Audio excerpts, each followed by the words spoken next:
I'm going to give you guys a quick little how-to tutorial on changing the valve springs in a 2-valve Mustang 4.6 liter. Similar concept if you have like a 3-valve or a coyote, even for that matter. It just there's a couple different tools involved. Like the 3-valve and the coyote actually take a little bit different of a tool. But let me get straight to it. Well, if you watch the previous video, the part 1, I'm talking about how I'm supercharging this thing and putting trick flow stage 2 cams in it, comp valve springs. Here's these bad boys right here.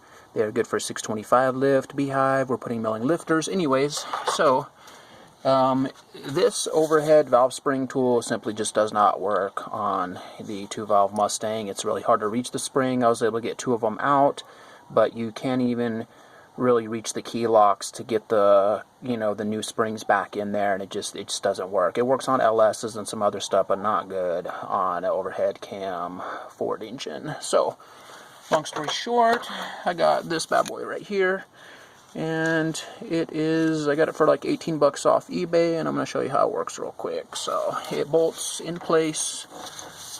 Excuse the bad video angle and lighting, but it's all I got right now. It's going off my phone. So it bolts right in place over where the cam caps go to. And it's nice because you can do up to 4 of the springs at a time without actually having to reposition the thing. As you can see, it's got 4 holes that go along, and they let you screw a bolt and a release mechanism down. Give me just a minute here. We're going to get these 10 millimeters snug down. Bear with me here. Okay, let's get our 10 millimeter.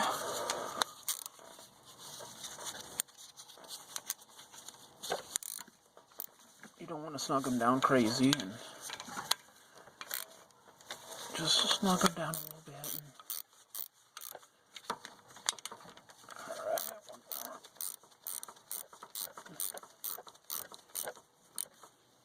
Okay, so what the kit entails is this bolt right here, and then the release mechanism. So what you would do is go ahead and screw that into there.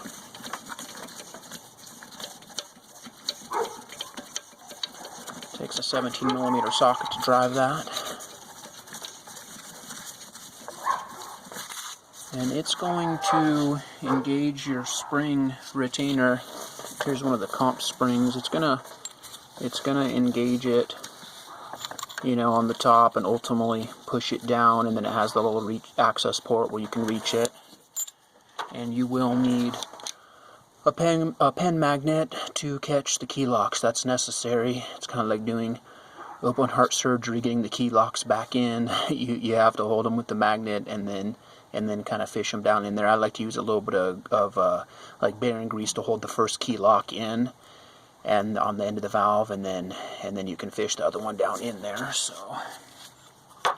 So basically, what you're going to do is put this underneath between the valve retainer and the drive screw, and you'll drive it down. Oops.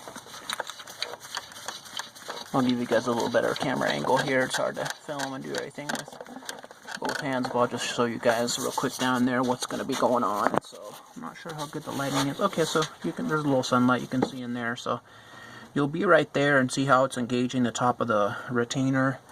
You'll take your 17 millimeter, and as you tighten that down, it's ultimately going to release the pressure off the spring.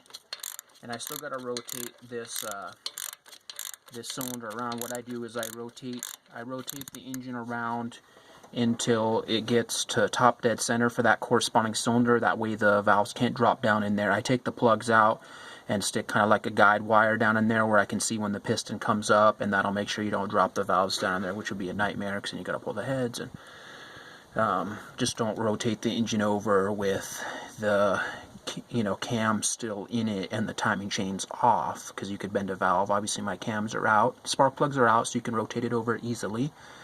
And yeah, that's pretty much it. What'll happen when you get it released, you just tap it with a hammer and a chisel, a flathead or something on the top of it, and it'll release the key locks, and then you just fish those out with a pen magnet.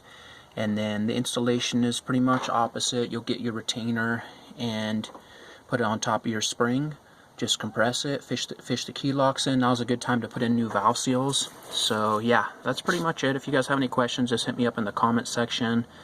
And yeah, that's pretty much it. You can get this valve spring tool on eBay for the 2 valves for about, you know, 17, 18 bucks or so. So yeah, I'm gonna get the rest of these swapped out, and I will get back with you guys when I'm slapping the cams on this puppy.